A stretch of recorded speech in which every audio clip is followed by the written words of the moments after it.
everybody, welcome to the unveiling of the West Fife Heritage Network plaques. Can I ask everybody who's here to please sign in for track and trace if they haven't already, for after the speeches. We're about to start the speeches. If you can't hear me, try and move a bit closer, it's a bit more room over there. And I'll hand you over to Kate now and speak to you in a minute. Thank you. Welcome everybody to the Royal Borough of Culross, a small village with a whole rich history, socially, industrially, economically and tragically. The local group called the West Fife Heritage Network were inspired by the tragic stories that affect this shoreline from Torry Bay to Culross. It's the stories of the West Fife accused witches, but in particular the tragic tale of Lillias Addie, who was accused, tortured, died in prison and hurriedly buried on the tide line at Torry Bay shore. She has become the focus and inspiration for this group to tell the true story of the horrendous fate they all suffered. Here in this small royal borough of Culross, 32 were accused of being witches. We will hear more on this shortly from Lindsay Marchant. So Lindsay will be telling the story later on the Culross accused. But before we hear from Lindsay, I'm privileged to introduce you to our guest speaker, human rights lawyer, Claire Mitchell QC. Claire has been saddened or even angered by the lack of memorials to the accused witches of Scotland and backs our campaign for a national memorial here in West Fife. Claire herself is campaigning to right the wrong done to these victims in her campaign for a legal pardon. I now invite Claire to share her story on the accused witches of Scotland and to unveil the first accused witches trail, which has the potential to advance throughout Fife, Scotland and beyond, even across the pond, to remember the injustice suffered by all these victims. Claire Mitchell.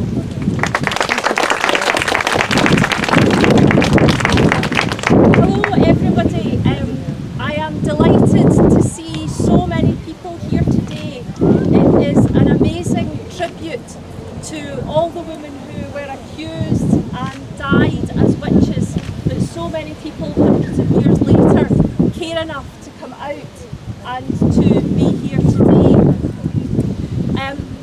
I work as a lawyer who mostly deals in my day job with miscarriage of justice cases. So I deal with people who have been convicted of crimes that they say that they shouldn't have been convicted of. And as part of my day job, I deal with issues like miscarriages of justice. So it wasn't a far reach for me when I became involved in looking at Scottish history to realise that one of the greatest injustices done in Scottish history were in fact done between the 16th and 18th century.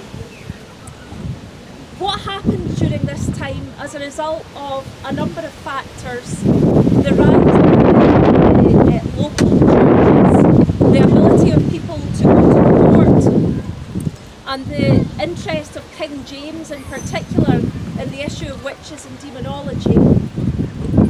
It combined to make a period in Scotland which is characterised by fear, paranoia, misogyny, and resulted in thousands of deaths of, say, mostly women. I think that 84% of women who were put to death as witches. What happened was they were tried in local courts.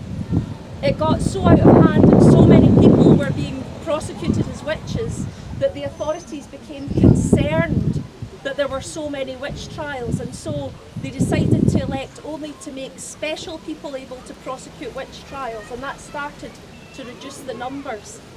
But to give you an idea, there's been lots of work done, and I would encourage you to go online and look at the great work done by the University of Edinburgh. They have tried to trace where they can the number of people that were convicted as witches. The difficulty was when things got out of hand, there were so many people, so many women being accused and convicted and therefore the numbers that we give are a very narrow estimation of how many people were killed. If I explain to you that in Salem, when people think of witch trials in Salem in America, the witch trials that took place, 15 women were killed as witches and 4 men. Throughout the years in American legal history, that has become a turning point in legal history where they realised that even though there appeared to be due process and the semblance of a trial, that very innocent people could become convicted. And in Salem now they have a memorial, a public memorial, which is a garden, and there is a seat for every person that was convicted. And every person in Salem received a pardon by the authorities. The latest pardon was in 1957. By that time, everybody had been pardoned. It seemed to me, when I have this interest in history and knew all about the witches, and also my day job is miscarriages of justice, and one day I was walking along in near the Nor Loch with my 2 wee dogs, and it's just below the Edinburgh Castles where Princes Street Gardens, and I was walking along. I'm just about to tell you how the Witches of Scotland started. So I was walking along there with the dogs, and I was looking at statues, and there were statues of men who'd been involved in wars, and statues of generals on horses. There's a statue of a dog called Bum the Dog. That's a literal name from Canada. It's twin to our Great Fires Bobby. And as I got to the top of Princes Street Gardens, I saw that there was a statue of a bear, a full-sized bear in Princes Street Gardens called Wojciech the bear. And that was a bear that had helped out during the Second World War. It was a great bear, there's no doubt. But I looked around and I thought, where is the recognition of women in history at all? And I looked up at the North Loch and I thought, hundreds of women died right there as witches, and there isn't so much as a sign. There isn't anything to say that happened. And it was at that point that I decided that I should try and combine my day job with my other interests and see whether or not I could raise enough interest, and this is so heartening today to see people turning out, for enough interest in seeing if we can get these women who died recognised. The numbers that we are talking about, broadly speaking, of people that were accused of witchcraft in Scotland, in comparison to Salem, the whole 19, there are approximately 3,800 people, women in Scotland, 84% women, of people that were convicted as witches, and the vast majority of whom died. They were strangled first, and then they were burnt, and they were burnt so that there was no record of them.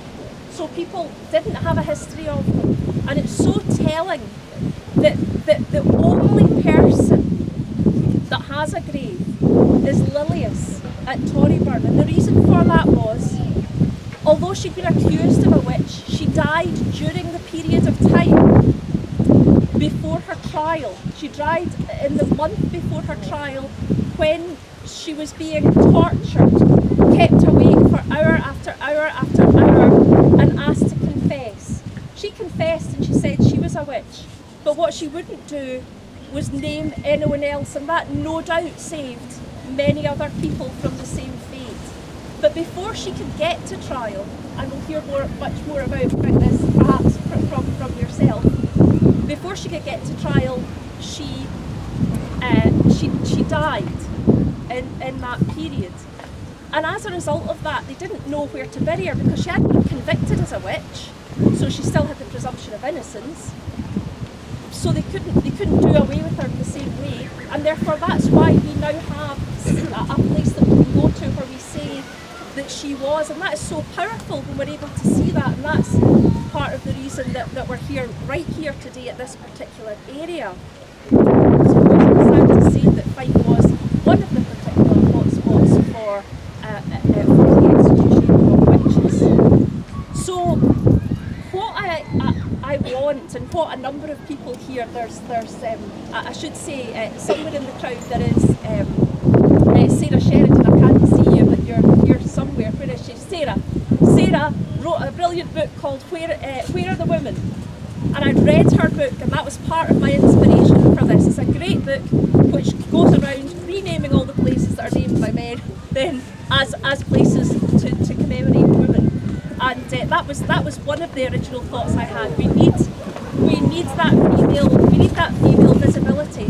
But what I want, and what I want with the other people involved in the campaign, my friend Zoe Ventatozzi, who we're going to do a podcast speaking to women around Scotland. My friend Catherine Rattray is taking photographs here, who's documenting all this. What we want is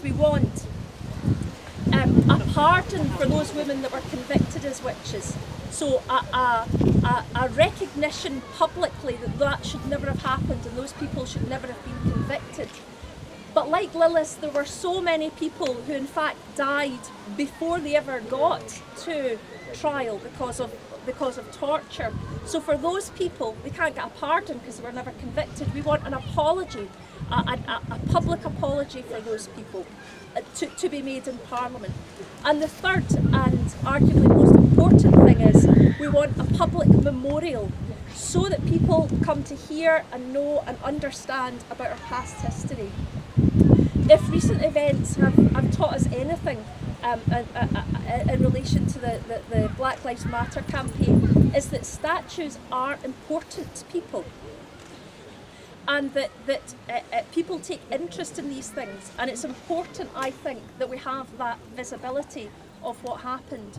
So when I was asked by Kate to come along today and to unveil this plaque, I absolutely jumped to the chance, because it's the start of something which I think could be huge. Unfortunately, as Kate's already alluded to, you could put a trail all the way around Scotland and all the way around Europe. But I'm very, very glad to be here right at the very start and right at the very first of the 3 bronze plaques that are between here and Torry Bay. And I'm now going to unveil the plaque. This is the bit where things don't work right, I'm sure. I just so I just take off the cover.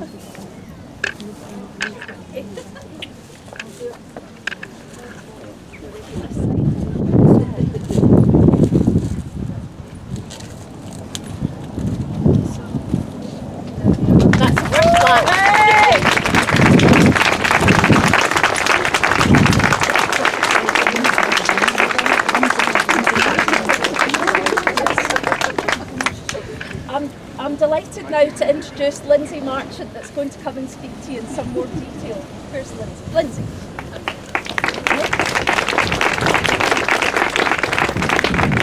Hi, and welcome to Culross. Thanks for coming. It's amazing. What an amazing turnout. I'd like to start by saying I'm not a seasoned speaker, so I'm pretty nervous, so I'm going to be reading. Thanks Kate, and thanks Heather and Jane, who started the whole movement of the Memorial Trail in Fife, for asking me to speak. I'd also like to thank the artist Karen Strang, who I've known for a number of years now. She set me on the journey of discovering more about the witchcraft trials through her lifelong work of investigation into the women, the poor women who were tortured and killed. Back in 2016, when she did an amazing exhibition called Voices from Ashes, and I think Voices from Ashes is an extremely apt name to remember these women by. As you're probably aware, Scotland had one of the highest rates of convictions and executions, 4 times the European average in fact, accounting for nearly 4,000 of the 60,000 Europe-wide, 16% of which were men. The most accurate figures, which come from the latest extensive research from Edinburgh University, cites 3,837, of which 625 are unnamed. Sorry if I go over some of the facts that you've already mentioned. 32 were from Culross and 19 from Torry Bay. But who were the women? They were not, as popular culture likes to embrace, midwives or healers, who actually accounted to around 4% of the total. The majority, 64%, were middle class, often over 40, widowed or unmarried. 29% were the poorer strata, and 6% actually lairds or nobility. Witches were also seen as hereditary, and so often members of the same family would be unlucky enough to be accused together, and indeed in subsequent generations. It would seem that by definition, a witch could be anyone. In its strictest sense, a witch was an enemy of God, a maleficent devil worshipper, and ultimately an enemy of the state. The weaker sex also less able to resist the temptations of the devil. As my gran used to say, there would be no bad women if there were no bad men. No, the other way round, sorry. No bad men if there would be no bad women. So that carries on to present day. It's still in our culture as we speak. With the Reformation, civil war looming, or at large, and increased jurisdictional powers given by the Scottish state to the localised Kirk sessions of the Church of Scotland, the male-dominated parish elite were to see their Calvinistic, godly discipline meted out with fervour and ruthlessness. This was not a direct money-making endeavour, but a way to keep total control of the communities. And largely illiterate communities would have had a genuine fear of witches based on the words and interpretations of the Bible by their local revered minister. Indeed, the main profiteers were low-level civil servants, jailers, executioners and witch prickers. No doubt the publication of Demonology by James VI in 1597, which is also the year the first part of the palace was built, would have set a precedent for rule makers. One can say here that Catholic practices, the practice of carrying faith charms, folklore, fairies and many beliefs which had previously brought comfort and had been part of Scottish culture for centuries became the focus of the new system. It also created a pressure cooker environment of fear, intimidation and power politics in which local quarrels over possessions and land and other aspects of everyday life became inflamed. As a resident of this beautiful borough, I can attest that this still happens on some level. Trials came in waves of hysteria and were mostly held in courts. Evidence was extracted mainly by sleep deprivation, causing hallucinations and lurid confessions, although these were likely contrived by the accusers due to their formulaic nature, especially in the High Court of Edinburgh. The Reverend Alan Logan, as we mentioned before, of Torry Bay, was a master witch worker, famed throughout Scotland for his witch hunting skills, and as we know, was successful in his condemnation of Lillias Addie. After their torments, they were usually strangled and burned at the stake, although sometimes burned alive or hung.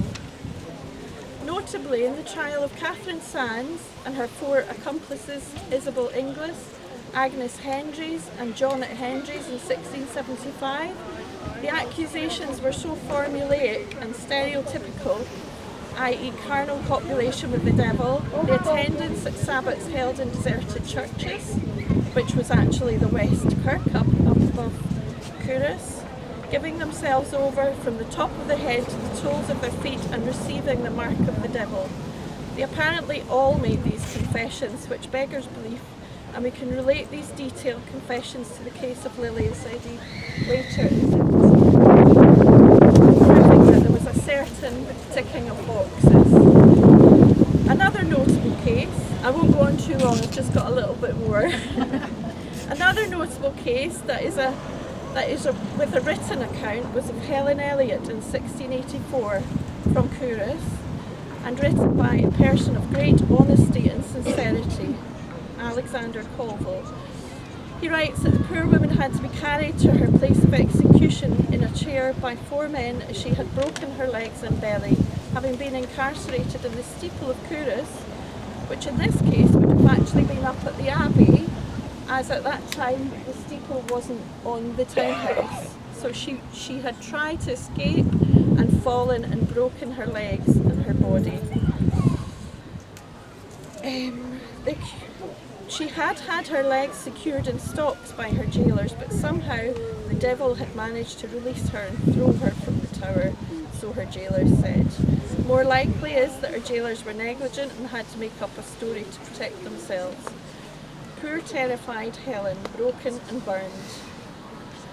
Finally, these are just but a couple of cases, and I've not gone into detail about some of the gruesome and inventive tortures these women endured, even although this is why we are here. Too often you hear titillating misinformation and glamorising of the gory details of their suffering in the name of entertainment and money making. I think it's important for the wider public to remember these victims as real people and not immaterial to our own lives. They were mothers, daughters, cousins, sisters, and living a hard life in a tumultuous, early modern Scotland.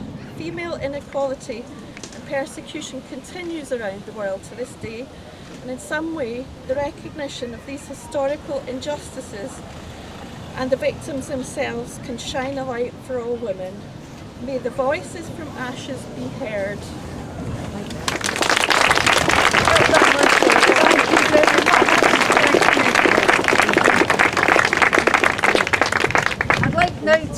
Thank you, ladies. I'd like to invite Sarah Ann Kelly, Local Studies Officer at Carnegie Library Museum in Dunfermline, the creator of the Facebook campaign group Remembering the Accused Witches of Scotland.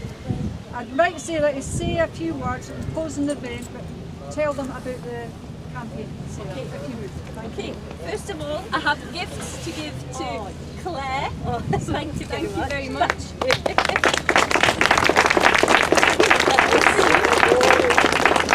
giving Claire some mini discs. There are 3 of these discs, and we've got some mini discs made, so Claire's got those to remember the occasion by. They're absolutely beautiful, but we couldn't get enough made to sell them today. So what I'd like to say is thank you very much for coming. Remember to social distance, because we have had some complaints, so it's up to you as individuals to social distance, please. Remember to sign the track and trace, but also please join our campaign.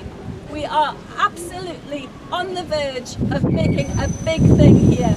The Facebook is growing every day. We're getting new members every day. That's Remembering the Accused Witches of Scotland.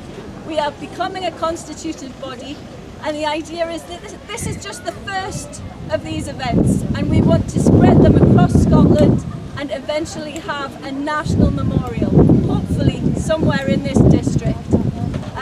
Please do sign up, please do contribute if you want to join and be a valued member and actually be able to contribute. We have meetings once a month on Zoom, properly socially distanced, and so you can give your opinions, give your ideas, and help us to make this project actually work. Thank you very much for coming along today, and let's get this thing going. There is a conference, I nearly forgot, there is a virtual conference on the 8th of November, and I'm looking for contributors, so please come and see me at the end if you would like to contribute. I'm going to get Lindsay to record what she said, because so few people heard it, and we'll get that onto the conference, and as well as Claire, hopefully. That would be great. Thank you very much for coming today.